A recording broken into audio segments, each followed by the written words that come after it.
Meus irmãos, realmente é um grande prazer poder partilhar com vocês a respeito de plantação de igrejas. E hoje nós iremos pensar juntos sobre este tema tão especial na Palavra de Deus e na vivência cristã, que são os essenciais em um processo de plantação de igrejas. Eu gostaria de basear o nosso pensamento no dia de hoje no texto bíblico que se encontra na primeira carta de Paulo aos Tessalonicenses, capítulo 1, e vou destacar o versículo 5, que nos diz assim: porque o nosso evangelho não chegou até vós tão somente em palavra, mas sobretudo em poder, no Espírito Santo e em plena convicção, assim como sabeis ter sido nosso procedimento entre vós e por amor de vós. Nós sabemos que a igreja plantada em Tessalônica pelo apóstolo Paulo foi a igreja plantada mais rapidamente em todo o Novo Testamento. Segundo o texto que se encontra em Atos capítulo 17, o apóstolo Paulo ele passou 3 semanas apenas em Tessalônica. Aos sábados ele pregava o evangelho do Senhor Jesus na sinagoga e durante a semana ele o fazia na praça, no mercado central. E portanto em 3 semanas ele pregou a palavra de Deus, pessoas se converteram e nasceu ali uma igreja genuína no Senhor Jesus. Agora imagine comigo, irmãos, se nós tivéssemos hoje um missionário, se nós o enviássemos para uma cidade, um bairro ou uma etnia distante, onde o evangelho de Cristo era totalmente desconhecido, e esse missionário passa ali 3 semanas pregando a palavra, e depois disso ele pega um telefone, liga para o seu pastor ou para a agência missionária enviadora e diz: o trabalho está completo, eu já terminei aqui este ministério, a igreja já nasceu. Nós iríamos reputar este trabalho como sendo um super ministério, um super trabalho, um resultado fenomenal. E talvez fosse isso realmente que estivesse na mente aqui da igreja em Tessalônica. Eles talvez fizessem em seus corações esta pergunta: o que aconteceu entre nós? Passou por aqui um homem, nos falou de Jesus, nasceu uma igreja e tudo isso em apenas 3 semanas. O apóstolo Paulo, ele escreve a essa igreja em Tessalônica e ele o faz por muitos motivos. Mas um destes motivos é justamente explicar o que aconteceu aqui nesta igreja e nessa cidade nessas 3 semanas. Paulo ele é muito feliz e inspirado pelo Espírito Santo de Deus. Ele destaca, escrevendo essa igreja, que o nosso evangelho chegou até vós. Paulo começa explicando à igreja em Tessalônica que o que fez a igreja nascer não foi a chegada de Paulo, não foi a chegada dos apóstolos, mas foi a chegada do evangelho do Senhor Jesus. Meus irmãos, nas últimas décadas eu creio que nós temos entendido de uma maneira muito precária o que é o evangelho do Senhor Jesus. Nós temos reduzido esse evangelho a um processo de humanização. Nós temos igualado este evangelho a nós mesmos. De certa forma, nós temos pensado que a igreja é o evangelho. Por exemplo, não é muito incomum nós vermos e ouvirmos pessoas dizendo: a igreja está entrando na Índia, a igreja está sofrendo oposição na China. Mas com isso, na verdade, se quer dizer que o evangelho está entrando, o evangelho está sofrendo oposição, porque nós temos igualado o evangelho a nós mesmos. Em um reducionismo missiológico, nós temos pensado que proclamar a igreja é proclamar o evangelho, que proclamar uma denominação é proclamar o evangelho, que proclamar o nome de um pregador ou destacar uma instituição eclesiástica ou missionária é evangelizar. E segundo a palavra de Deus, isso não é evangelização. O evangelho é outra coisa. O apóstolo Paulo, escrevendo aos Romanos, ele alerta a igreja em Roma sobre o conteúdo do evangelho.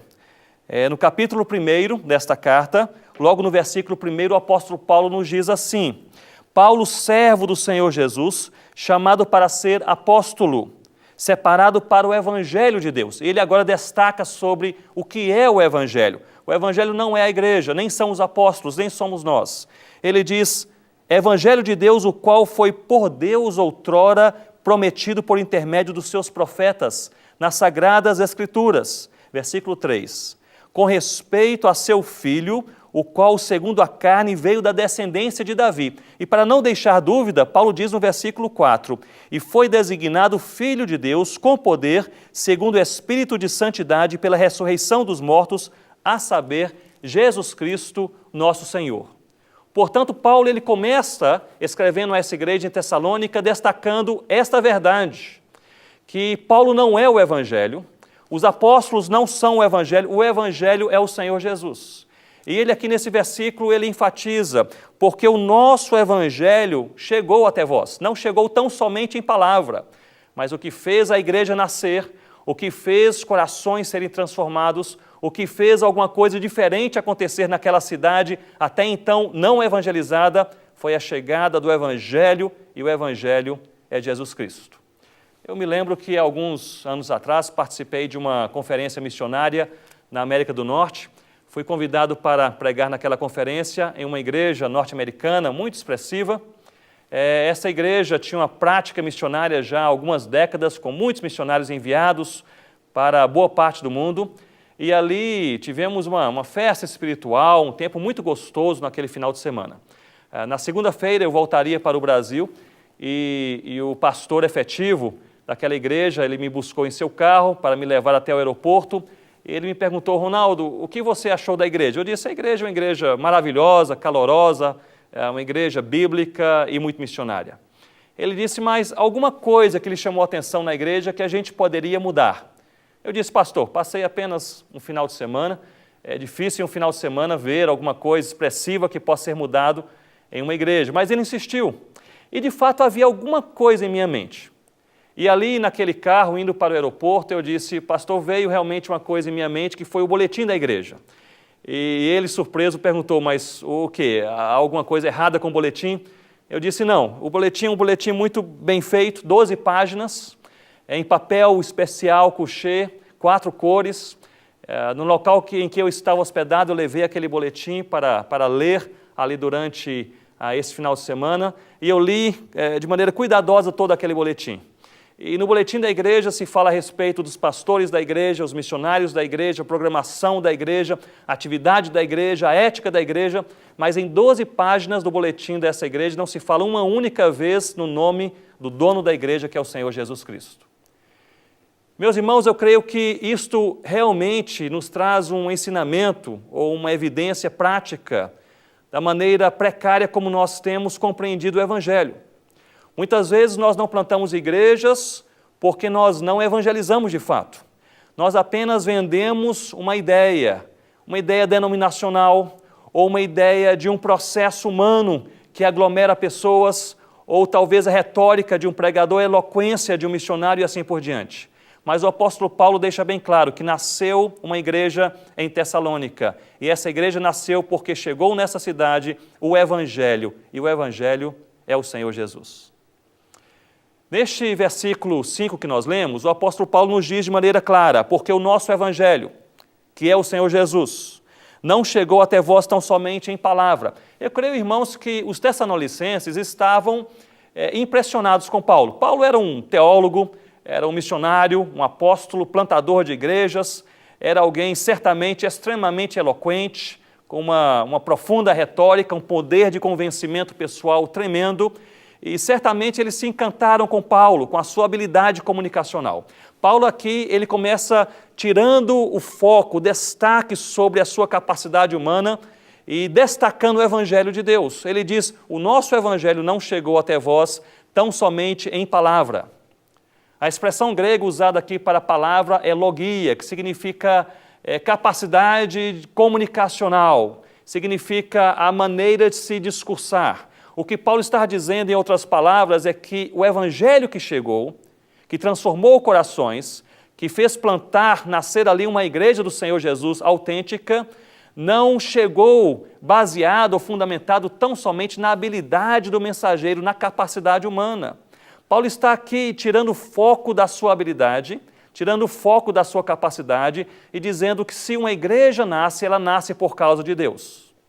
Ele é bem claro neste assunto. Ele diz: o nosso Evangelho não chegou até vós tão somente em logia, em capacidade, em argumentação, em elucidação, convencimento humano, mas, sobretudo, ele destaca, irmãos, 3 que nós chamaremos de essenciais em um processo de plantação de igrejas. Sobretudo em poder, ele diz no Espírito Santo, e ele completa: e em plena convicção. eu gostaria de pensar com vocês durante alguns minutos a respeito do poder. O apóstolo Paulo utiliza aqui a expressão dinamis, que é o poder, não o poder da igreja, não a autoridade espiritual da igreja, mas o poder de Deus.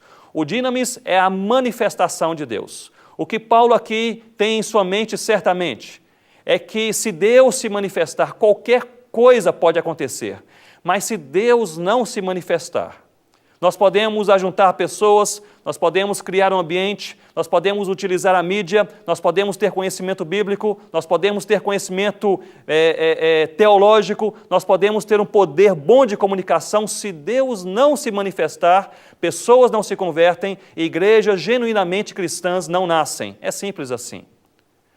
O que o apóstolo Paulo está nos ensinando para nós plantadores de igrejas é justamente isto, a dependência que nós precisamos ter em Deus para todas as coisas. Em um momento, meus irmãos, em que nós nos engajamos com este processo de plantar igrejas, com esse desafio, este sonho de plantar igrejas, seja em São Paulo, seja no Rio de Janeiro, em uma cidade distante, em uma etnia no meio da mata, o princípio bíblico é realmente o mesmo. Nós dependemos de Deus, é do poder de Deus. Se Deus não se manifestar, nada que é genuíno, verdadeiro, nada que funciona na luz, realmente acontece. Nós vemos em muitas práticas missionárias, práticas pastorais, eclesiásticas e de plantação de igrejas, uma crescente dependência de nós mesmos, da nossa própria capacidade humana. Nós começamos a nos convencer de maneira carnal que alguma coisa acontece por nossa causa. Nós começamos a nos convencer de maneira carnal que se pessoas são atraídas ao Evangelho, se pessoas são transformadas pelo poder de Deus, isso acontece, na verdade, pela capacidade de comunicação, pelo ajuntamento da igreja, pelos holofotes colocados aqui, ali, o uso da mídia e assim por diante. Nós precisamos resgatar essa teologia, essa compreensão bíblica cristalina de que se alguma coisa acontece verdadeiramente no reino de Deus, acontece pelo poder de Deus. Uma das experiências que mais marcou a minha vida nesse sentido ocorreu entre 94 e 95, quando eu e Rossana, minha esposa, trabalhávamos entre os Konkombas, ali no nordeste de Gana, noroeste africano. Nós trabalhamos com aquela etnia por cerca de 9 anos e nesse período nós tivemos o primeiro culto aberto. Foi um momento em que na época havia possivelmente 12, 13 pessoas convertidas ao Senhor Jesus e resolvemos fazer aquele primeiro culto aberto. Foi realmente um momento abençoado, passamos ali toda aquela manhã pregando a palavra de Deus, ouvindo testemunhos maravilhosos daqueles primeiros convertidos, especialmente um homem já idoso, ainda vivo hoje, chamado Mebá, era o feiticeiro da aldeia, foi o primeiro a se entregar ao Senhor Jesus, trouxe consigo seus filhos, a sua esposa, e houve realmente um momento muito gostoso de comunicação do Evangelho de Cristo naquela manhã. Mas algo que chamou a minha atenção foi justamente o que aconteceu logo depois daquele culto. Nós estávamos reunidos embaixo de algumas mangueiras, havia mais de 400 pessoas sentadas ouvindo o Evangelho de Cristo naquela manhã, mas no finalzinho daquele culto eu notei que chegou bem próximo a mim uma mulher e ela vinha se arrastando. Ela era uma mulher de uma outra etnia, etnia Tchokossi, não era Konkomba, mas ela entendia o dialeto principal, que era o Limompeu, que nós usávamos ali naquela época, e ela chegou ali, estava ofegante, cansada, e depois nós soubemos da sua história. Aquela mulher, ela havia tido paralisia infantil quando criança, então as suas 2 pernas eram mirradas, bem pequeninas, ela não conseguia usar as pernas para se locomover, então ela o fazia usando as suas mãos e seus antebraços. E ela se arrastava ao redor ali da palhoça, onde ela morava desde criancinha. E quando precisava ir para um local um pouco mais distante, rogava a seus irmãos, ou seu pai, ou seu tio, para conduzi-la. Ela nos contou depois que naquela manhã ela havia ouvido o Evangelho por nossa parte, também dos primeiros convertidos durante alguns dias. Ela acordou naquela manhã com este pensamento: eu preciso de Deus. Ela não pensou 2 vezes. Ela naquela manhã disse: eu preciso ouvir um pouco mais da palavra de Deus. Ela pediu que seus irmãos pudessem levá-la. Eles se negaram, também seu pai, seu tio, e ela então começou a se arrastar da palhoça onde ela morava até embaixo daquela árvore onde nós estávamos reunidos. Alguns quilômetros. ela gastou a manhã inteira realmente se arrastando durante aquele percurso. E ali ela passou no meio do mato, no meio da lama, por cima de pedras, e por isso ela chegou e ela estava com seu cabelo sujo de mato, com seu dorso sujo de lama, e quando ela chamou a minha atenção com a sua mão direita, notei que sua mão e seu antebraço sangravam porque ela se arrastou também por cima de pedras. E ali, naquele momento, ela chamando a minha atenção com a sua mão direita, me fez essa pergunta, a qual eu jamais me esquecerei. Ela me perguntou: pastor, será que ainda há tempo para que eu também me entregue ao Senhor Jesus? Ou eu cheguei tarde demais? E aquilo, meus irmãos, encheu meu coração. Eu fui para casa naquele dia pensando o seguinte: que força é esta que faz uma mulher de uma outra tribo, que não é nem a tribo dos Concombas, com a qual nós trabalhávamos, a tribo Chocosse, que fala uma outra língua, de uma outra cultura, se arrastar durante uma manhã inteira pelo meio do mato, por cima das pedras, pelo meio da lama, para chegar até embaixo daquela árvore e se entregar ao Senhor Jesus. Que força é essa que faz uma mulher ela caminhar e se arrastar durante toda aquela manhã, debaixo de zombaria, debaixo de piadinhas, para chegar ali e entregar a sua vida ao Senhor Jesus?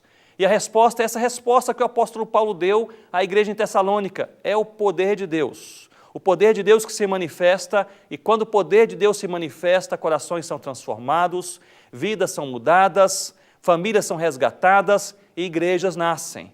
Portanto, algo que nós precisamos fazer como plantadores de igrejas é justamente isso: nós precisamos rogar que Deus se manifeste em nosso meio.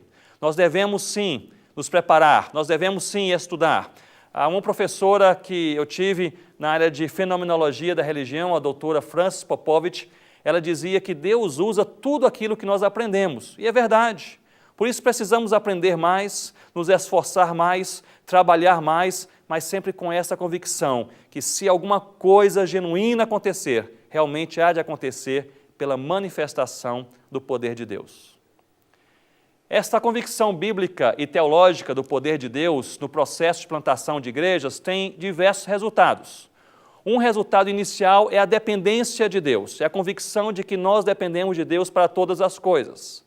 Um outro resultado, talvez um pouco mais íntimo, é a paz no coração que enche a nossa vida e o nosso ministério. Porque se eu entendo que o meu ministério ele vai ser medido pelo poder de Deus e não pela capacidade humana, eu vou ter esperança. Eu vou pensar e entender que qualquer coisa, qualquer momento pode acontecer. Se eu medir o meu ministério pela minha capacidade humana de trabalho, de realização, de comunicação, eu me conheço, você se conhece, você sabe que você é extremamente limitado e eu também sou. Então nós vamos sonhar com ministérios pequenos, com igrejas pequenas, com um avanço pequeno. Mas se nós medimos o nosso ministério pelo poder de Deus, nós podemos ter os sonhos de Deus, a visão de Deus e saber que em Deus qualquer coisa, a qualquer momento, no lugar mais difícil, realmente pode acontecer. Então o apóstolo Paulo nos relembra o evangelho que chegou e transformou estes corações e fez nascer essa igreja. Ele não chegou fundamentado na capacidade e eloquência do apóstolo, mas, sobretudo, em primeiro lugar, no poder de Deus. Em segundo lugar, o apóstolo Paulo, ele destaca aqui este elemento extremamente importante. Ele diz, o Espírito Santo. Ele se refere, irmãos, à ação, ao ministério e ao trabalho do Espírito Santo, convencendo o pecador, o ímpio, de que ele está perdido e que realmente ele precisa de Deus. Eu me lembro das palavras de Franz Schaeffer. Ele nos diz que nós podemos convencer uma pessoa de que ela é pecadora, ou seja, moralmente imperfeita. Eu posso me sentar com um taxista em São Paulo, conversar com ele e provar para ele que ele é moralmente imperfeito, portanto ele é pecador. Mas Schaeffer nos diz, somente o Espírito Santo convence uma pessoa de que ela está perdida e que ela carece, precisa de Deus. Nós podemos expor a palavra, nós podemos testemunhar da nossa vida, nós podemos juntar as pessoas, mas só pela ação do Espírito Santo de Deus há verdadeira transformação de corações. Portanto, irmãos, nós temos aqui dois elementos impactantes. Em primeiro lugar, o poder de Deus. E, em segundo lugar, a ação do Espírito Santo de Deus. É interessante que, dentre os 3 elementos essenciais que Paulo destaca para um processo de plantação de igrejas, 2 desses elementos são divinos, e apenas um elemento, que é o último, que é a plena convicção, é um elemento humano. Eu gostaria de pensar com vocês sobre esse elemento humano, mas antes disso, pensar um pouco mais sobre essa ação do Espírito Santo na vida, no coração, na mente, na vivência de pessoas de perto e pessoas de longe. Eu sei que talvez alguns de vocês tenham trabalhado em lugares difíceis. No momento, eu estou com minha equipe trabalhando na região amazônica. Somos 43 missionários, nós trabalhamos em 12 etnias indígenas, espalhadas em uma região muito vasta, difícil acesso, línguas complexas, culturas distantes. Eu sei o que é trabalhar em um local onde você acorda pela manhã pensando o seguinte: será que alguma coisa, algum dia aqui vai acontecer? A resposta bíblica, ela aquece o nosso coração, ela anima o nosso ministério. Se o Espírito Santo de Deus trabalhar, não há coração tão duro que resista ao Evangelho que é o Senhor Jesus. Eu me lembro que quando seminarista, eu trabalhei ajudando em uma congregação no Recife. Eu fiz o curso de teologia no Seminário Presbiteriano do Norte e ali trabalhei numa congregação chamada Brasília Teimosa, um local, a congregação era uma colônia de pescadores, ali na cidade do Recife mesmo, e nós ali colaborávamos com um casal, a Fátima e o Magno, e aprendi muito com aquele casal, graças a Deus, um tempo assim precioso. Mas a caminho daquela congregação havia um mercado, e neste mercado, um comerciante, que era o dono daquele mercado, ele sempre estava ali sentado em um banquinho, um homem de meia idade, um homem calmo, e eu entrei naquele mercado certo dia, e ele fez essa pergunta: o senhor conhece a Jesus? E ele me respondeu: eu não sou crente, não sou religioso e não gosto de saber nada sobre religião. Eu disse: mas eu gostaria de lhe falar um pouco sobre Jesus, se o senhor assim permitir. Depois de uma boa conversa, um homem muito simpático, ele disse: você pode me falar sobre Jesus. Conversamos durante talvez meia hora a respeito do Senhor Jesus. Expus alguns versículos da palavra, dei um pouco do meu testemunho pessoal. Ele gostou daquela conversa, ele disse: Ronaldo, olha, eu não gostava de conversar com crentes, mas gostei de você. Você pode voltar aqui sempre que quiser. E eu peguei naquela palavra, sempre que quiser. Então, a cada vez que eu ia para a congregação, durante algum tempo, eu parava naquele mercado, quando via que aquele homem estava sozinho, não havia mais ninguém no seu comércio, me sentava ao seu lado e lhe fazia essa pergunta: eu posso lhe falar um pouco mais sobre Jesus? E ele sempre consentia, e eu evangelizava, tínhamos uma meia hora gostosa juntos, e depois eu seguia o meu caminho. Isso aconteceu 1, 2, 3, 4, 5, 6 vezes. Chegou um ponto que ele até mesmo brincava comigo. Quando eu entrava, ele dizia: Ronaldo, para você não se cansar, eu mesmo vou me evangelizar. E ele começava então a falar tudo o que eu falava, ele citava todos os versículos que eu citava, ele dava os mesmos exemplos que eu dava, e ficou ali aquela brincadeira. Eu dizia: não, mas mesmo você sabendo tudo, eu gostaria de falar um pouco mais. E, meus irmãos, eu tive pelo menos 10, 11 momentos especiais com aquele homem. Certamente, ele já sabia tudo o que eu havia comunicado até então. Certo dia eu me lembro que eu sentei ao seu lado, ele, mais uma vez brincando, disse: eu posso me evangelizar? Eu disse: não, mas eu quero lhe falar um pouco mais sobre Jesus. Falei as mesmas coisas, os mesmos versículos, a mesma aplicação, e para minha surpresa, quando olhei para aquele homem, lágrimas desciam da sua face, e naquele dia ele se entregou ao Senhor Jesus. E essa foi a pergunta que eu me fiz: o que aconteceu aqui de diferente? 10, 11 vezes, falando a mesma mensagem, com a mesma ênfase, a mesma abordagem, os mesmos versos, a mesma ilustração. O que aconteceu de diferente aqui neste lugar? E a resposta é justamente essa resposta que o apóstolo Paulo dá à igreja de Tessalônica. É a ação do Espírito Santo de Deus. Conversão sincera e genuína não depende de nós. Nós somos uma sociedade, inclusive cristã, eclesiástica, guiada pelos resultados rápidos. E muitas vezes nós somos aí na busca por esses resultados rápidos, nós somos levados a maquiar, a fabricar resultados que não são resultados genuínos, verdadeiros. Somente a ação do Espírito Santo de Deus converte o coração, junta pessoas a adorarem de maneira genuína o Senhor Jesus. Nós temos, portanto, 3 elementos. O evangelho não chegou em Tessalônica, uma igreja não nasceu pela capacidade apostólica, mas pelo poder de Deus, pela ação transformadora do Espírito Santo de Deus. Paulo aqui ele completa dizendo, e também pela convicção. A expressão pleroforia é traduzida aqui em minha versão como plena convicção. Em outras versões nós lemos muita certeza, certeza profunda e assim por diante. O certo é que pleroforia é uma palavra do grego antigo, do koiné, mas é usada até hoje no grego moderno para significar isto mesmo. É uma certeza íntima, pessoal, uma certeza profunda que uma pessoa tem a despeito das circunstâncias que estão ao seu redor. O que o apóstolo Paulo está dizendo, em outras palavras, é que a despeito talvez das barreiras que ele enfrentou para chegar a Tessalônica, a despeito talvez das críticas dos demais apóstolos, a despeito talvez até mesmo da falta de motivação em seu coração, ele tinha uma certeza genuína que ele estava no lugar certo, na hora certa, fazendo a vontade de Deus. E meus irmãos, nós que trabalhamos com plantação de igrejas, nós temos que ter essa pleroforia, essa certeza genuína, autêntica, íntima, pessoal, de que nós estamos fazendo a vontade de Deus. Muito chama a minha atenção que dos 3 elementos essenciais que Paulo aqui constrói e apresenta para um processo de plantação de igrejas em Tessalônica, e certamente princípio de Deus bíblico para a plantação de igrejas genuínas em qualquer lugar e em qualquer geração, Paulo ele nos apresenta 2 elementos que são divinos, é o poder de Deus e a ação do Espírito Santo de Deus, e apenas um elemento humano, que é essa certeza pessoal que nós precisamos ter. Isso, meus irmãos, nos leva a crer que nós podemos não ter muitas coisas, mas algo não pode faltar, a convicção íntima e pessoal de que nós estamos no lugar certo, na hora certa, fazendo aquilo que Deus quer das nossas vidas e do nosso ministério.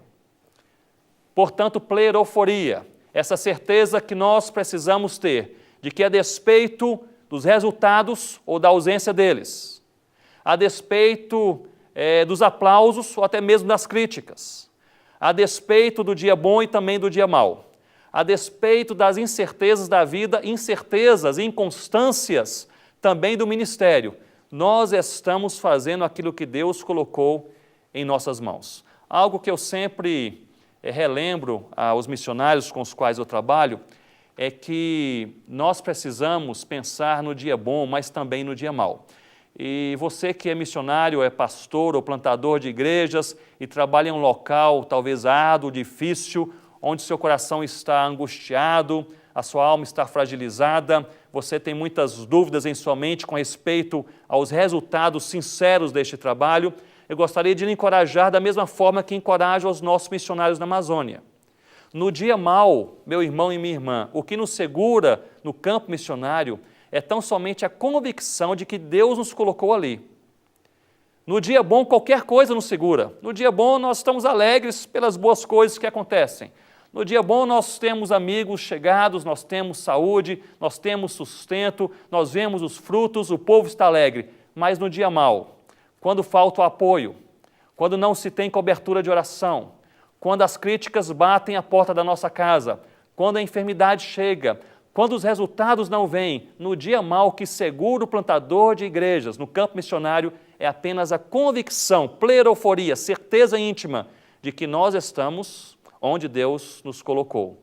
Eu gostaria que você pudesse orar e sondar seu coração na presença de Deus hoje, pedindo que o Senhor possa te relembrar de que o seu ministério depende do poder de Deus, de que o resultado genuíno do seu ministério depende da ação transformadora do Espírito Santo e que a continuidade, a perseverança ministerial em sua vida depende dessa pleroforia, dessa certeza íntima que também é colocada por Deus em nosso coração.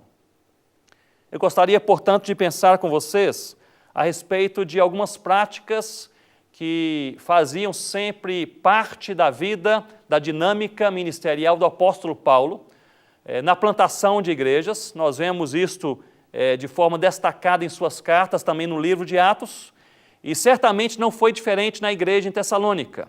Alguns elementos que são elementos práticos, aplicáveis, que Paulo utilizava como ferramentas para a plantação de igrejas.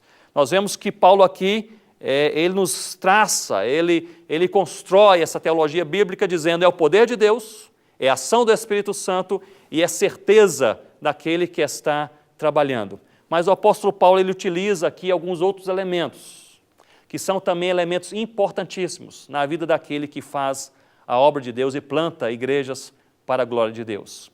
Meus irmãos, um elemento essencial que nós lemos especialmente no livro de Atos a partir do capítulo 2, é a oração. O apóstolo Paulo diversas vezes, ele relembra a igreja do Senhor Jesus em suas cartas, para que eles possam orar ao Senhor. E não apenas diz que eles devem orar, mas Paulo mesmo enfatiza que ele está orando por aquelas igrejas recém-plantadas, recém-nascidas. A oração é um elemento importantíssimo na prática missionária. Há muitos plantadores de igrejas que são gigantes na comunicação, pessoas com tremendas estratégias, realizam ajuntamentos, sabem pronunciar e expor o evangelho, realizam trabalhos assim profundos naquela comunidade local, mas não são homens nem são mulheres de oração. Patrick Johnston, um dos missiólogos mais respeitados em nossos dias, ele nos diz que quando o homem trabalha, mas quando o homem ora, Deus trabalha. E é verdade, meu irmão e minha irmã, nós precisamos orar mais, nós precisamos buscar mais a Deus, nós precisamos não apenas orar, mas levar a família a orar, levar a igreja a orar, levar a equipe missionária no campo a orar, nós precisamos orar ao Senhor. Plantio de igrejas não acontece sem oração. A expansão do reino de Deus não acontece sem oração. Não é por acaso que os grandes avivamentos e os grandes momentos de expansão da igreja de Cristo foram precedidos por movimentos de oração, em que o povo buscava a Deus. A oração realmente mexe com o coração de Deus, mas não apenas isto. A oração nos coloca em nosso devido lugar. A oração é um processo também de humilhação pessoal. Porque na oração eu reconheço que eu não posso fazer, que não depende de mim, que eu não sou capaz o suficiente, que depende de Deus. Na oração eu busco a Deus, eu relembro não apenas a Deus, mas relembro ao meu próprio coração de que se Deus não se manifestar, nada, mas que se Deus se manifestar, se fizer presente, qualquer coisa realmente pode acontecer. Paulo utilizava aqui frequentemente, insistentemente, deste mecanismo, desta prática cristã da oração, para motivar o seu coração, para levar o povo a depender de Deus e para conversar com Deus sobre as coisas importantes da sua vida e do seu ministério. Uma outra prática também ministerial de Paulo no processo de plantação de igrejas era não apenas a oração, mas a abundante evangelização. Meus irmãos, nós temos nos esquecido muitas vezes, isso é seríssimo, nos esquecido muitas vezes simplesmente de evangelizar. Nós, em um processo de plantar igrejas, muitas vezes nós juntamos o povo, nós nos preocupamos com a comunicação, nos preocupamos com o meio de comunicação, com o local onde o povo está, com a estrutura daquele ajuntamento, com a técnica daquela formação incipiente da igreja, nos preocupamos com o projeto social, nos preocupamos com o treinamento da equipe que trabalha conosco e nos esquecemos do principal, que é a abundante evangelização. Eu tenho tido o privilégio de servir como consultor na área de plantação de igrejas em alguns campos que nós chamamos de campos resistentes. Países islamizados, lugares onde o evangelho não pode ser pregado de maneira mais aberta. E eu tenho tido o privilégio de lidar com equipes missionárias que trabalham sob pressão tremenda, política, linguística, cultural, religiosa e assim por diante. Eu tenho percebido que muitas vezes igrejas não são plantadas não pela aridez do coração daquele que está para ouvir o evangelho, mas porque o evangelho de fato não é pregado. Nós perdemos muitas oportunidades, mesmo em países fechados, onde não se pode falar tão abertamente do evangelho, há oportunidades, há momentos em que nós podemos testemunhar com a nossa vida, há momentos que nós podemos falar com os nossos lábios do Senhor Jesus. E o que funciona lá em países mais fechados é princípio também aqui, em países e lugares mais abertos. Se nós não evangelizarmos, e é simples assim, se nós não evangelizarmos, o povo não ouve a palavra. Se o povo não ouve a palavra, não há conversão sincera. Se há uma coisa que o plantador de igrejas precisa fazer, é se comprometer com o que eu chamo de evangelização abundante. É falar do Senhor Jesus abundantemente. Entre os concombas, em Gana, nós tivemos o privilégio de receber 2 líderes concombas aqui no Brasil no ano passado, o Labuen, que é pastor, hoje ali das igrejas, de algumas igrejas, e o Macandá, é um presbítero, é filho do primeiro convertido naquela região que é o Mebá. O Macandá veio ao Brasil juntamente com o Labuen. E em certa ocasião no Nordeste, em Recife, algumas pessoas perguntaram ao Labuen por que a igreja concomba cresceu tão rapidamente. Hoje são 48 igrejas em 48 aldeias, pastoreadas por 6 pastores com tempo integral, e são 87 líderes no total que estão à frente ali daquelas igrejas do Senhor Jesus. O Labuen, ele respondeu de uma maneira assim intrigante. Ele disse: a igreja não é grande. Nós somos 48 igrejas com 6 a 7 mil crentes, mas são hoje 300 mil concombas, e apenas 1/3 dos concombas ouviu a palavra de Deus. Isso quer dizer que de 93 até hoje nós calculamos que cerca de 100 mil pessoas ouviram a palavra de Deus diretamente, em seu dialeto, em seu local, e ouviu sobre o Senhor Jesus. Mas cerca de 200 mil pessoas ainda não ouviram. E Labuen disse: a igreja não é grande, nós somos 300 mil pessoas e apenas 6 ou 7 mil crentes. Essa perspectiva, meus irmãos, precisa ser resgatada pela igreja brasileira, pela igreja do Senhor Jesus no mundo, que nós precisamos evangelizar abundantemente. Labuen complementou dizendo: o alvo principal da igreja do Senhor Jesus entre os concombas é evangelizar os 200 mil que ainda não ouviram. Muitas vezes nós queremos plantar uma igreja em um bairro, ou em uma cidade, ou em uma tribo, e nós estamos ali e uma pergunta nos é feita: quantas pessoas você evangelizou durante este ano inteiro? Ah, Ronaldo, eu evangelizei 5, 6, 10 pessoas. Meus irmãos, precisamos evangelizar 100, 200, 2 mil, 5 mil, 10 mil pessoas.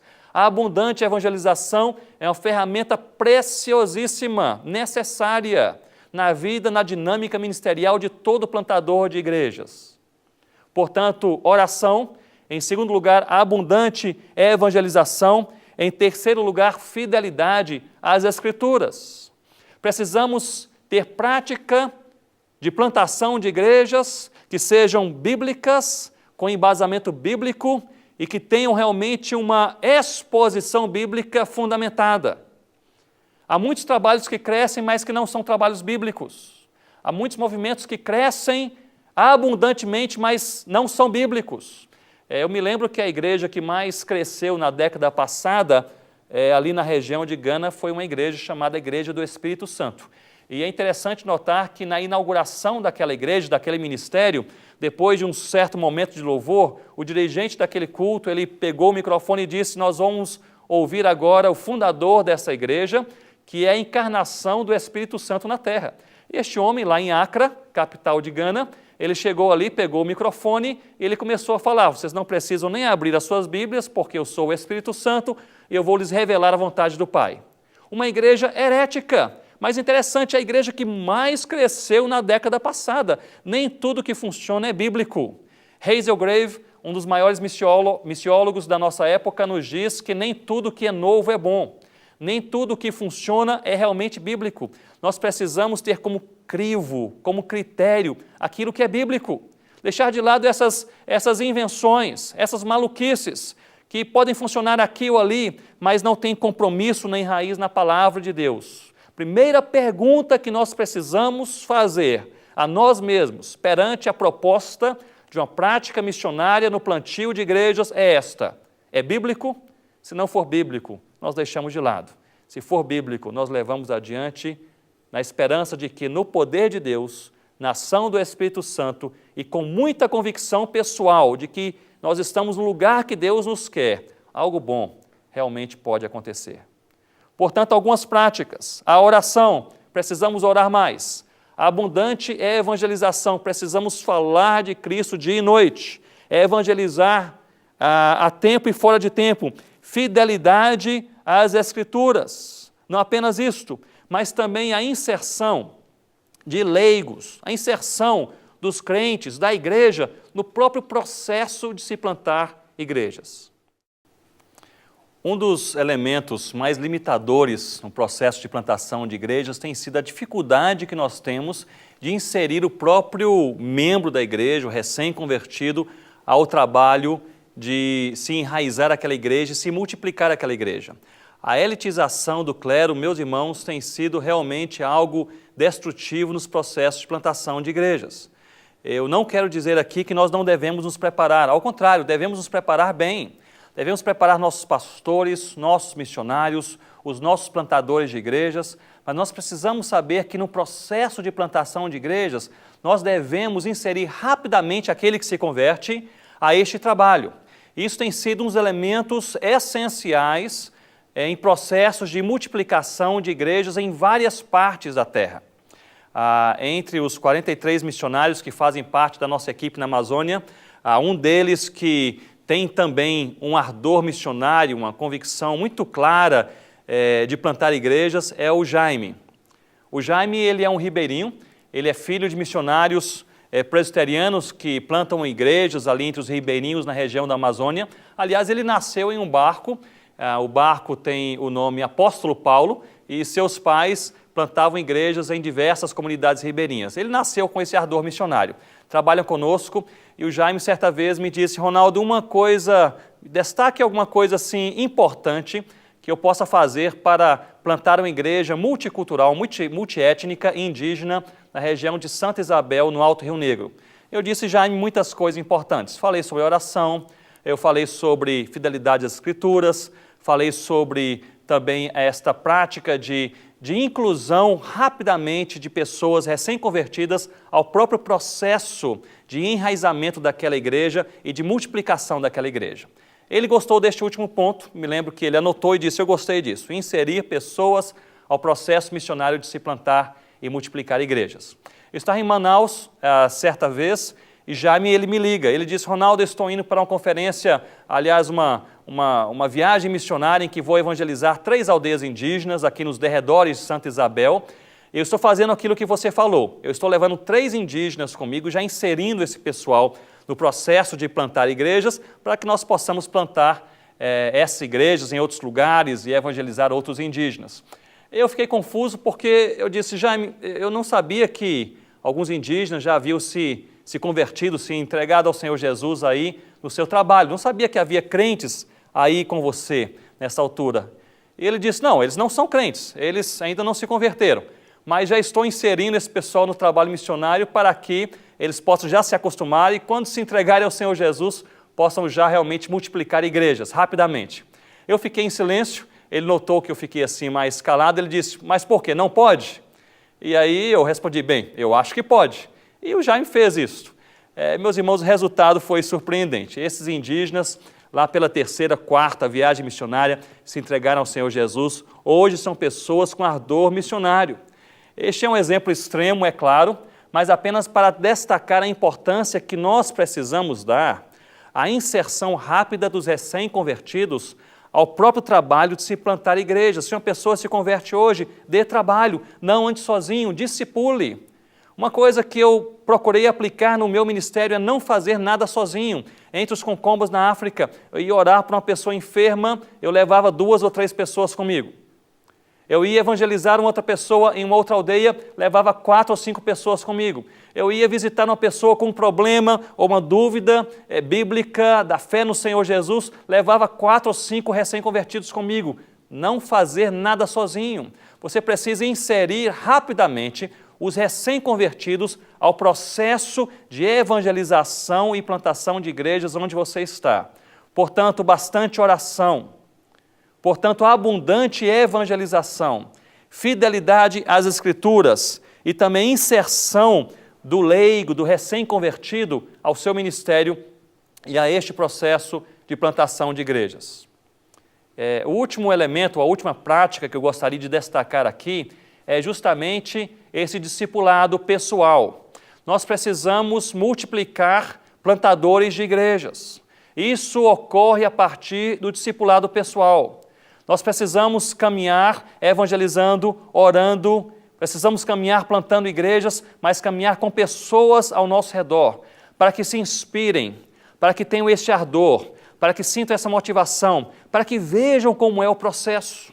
Nós precisamos não apenas plantar igrejas, mas formar neste processo plantadores de igrejas. Pessoas que vão multiplicar este movimento de plantação de igrejas por onde eles estiverem, seja hoje ou seja em um futuro distante.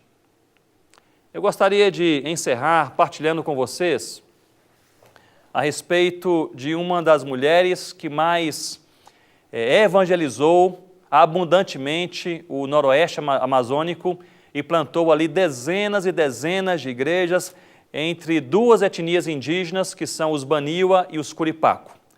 Essa mulher, ela trabalhou, a Sophia Miller, ela trabalhou há mais de 60 anos atrás, iniciou seu trabalho na Colômbia, entrou na Amazônia brasileira sem saber que estava no Brasil, e ali começou então, aquela fronteira selvática naquela época, começou então a evangelizar os Baniwa e os Curipaco. Depois de mais de 30 anos de trabalho, aquelas duas etnias se entregaram ao Senhor Jesus. Dezenas de igrejas nasceram. Aquela mulher traduziu o Novo Testamento completo para a língua Curipaco. Eu tive a oportunidade de conversar com dois indígenas que remavam ali para Sophia Miller e a levavam de aldeia a aldeia, e eles me disseram, pastor Ronaldo, ela traduziu boa parte do Novo Testamento para a língua Curipaco durante as noites. Enquanto nós viajávamos de canoa, ela usava lamparina e trabalhava boa parte daquela noite traduzindo a palavra de Deus ali, viajando pela selva amazônica, naquela canoa com a lamparina. Uma mulher assim, tremendamente usada por Deus, uma plantadora de igrejas, uma nova-iorquina, norte-americana, que se embrenhou na selva amazônica e fez a vontade de Deus. A Sophia Miller, ela faleceu aos 93 anos de idade, alguns anos atrás. Um jornalista norte-americano se aproximou dela e fez a ela esta pergunta, que é talvez uma das perguntas que mais são feitas aos missionários. Como foi o seu chamado? Como foi realmente o seu chamado? O que aconteceu com você? A Sophia Miller, ela respondeu com essas palavras: eu jamais tive um chamado. Eu apenas li uma ordem e obedeci. O que ele estava falando, em outras palavras, é que ela não tinha visto uma luz que brilhou no seu caminho, não foi algo especial, sobrenatural que aconteceu para direcioná-la para plantar igrejas ali na Amazônia. Ela leu uma ordem, a evangelização de pessoas, de toda tribo, língua, povo e nação, seja perto ou seja longe. Não apenas evangelizar, mas fazer discípulos, não apenas fazer discípulos, mas plantar igrejas. E ela entendia que a plantação de igrejas era a maneira mais duradoura de se enraizar o evangelho, seja em uma tribo amazônica, seja em uma cidade, em um bairro, em um local urbanizado. Nós precisamos entender que essa convicção pessoal e íntima, esta pleroforia, essa certeza que nós temos em nossa mente e em nosso coração, que não se esvai de nós, nem no dia mau, no dia da crise, no dia do pânico, mas que está enraizada em nossa alma, que nos mostra e nos relembra que nós estamos no lugar onde Deus nos colocou, fazendo a vontade do Senhor. É isso, meu irmão, e é isso, minha irmã, que vai nos levar até o final, não apenas a nós, mas também às igrejas que nós plantamos. Eu gostaria, portanto, de encerrar encorajando o seu coração, especialmente você que passa pelo dia mau, você que tem o sonho e a função de plantar igrejas, mas talvez não esteja percebendo os frutos como gostaria de perceber. Você que talvez está trabalhando sob pressão ou sob críticas, você cujo coração está apertado, quem sabe tomado por uma enfermidade, por uma depressão, por uma tristeza, por uma angústia.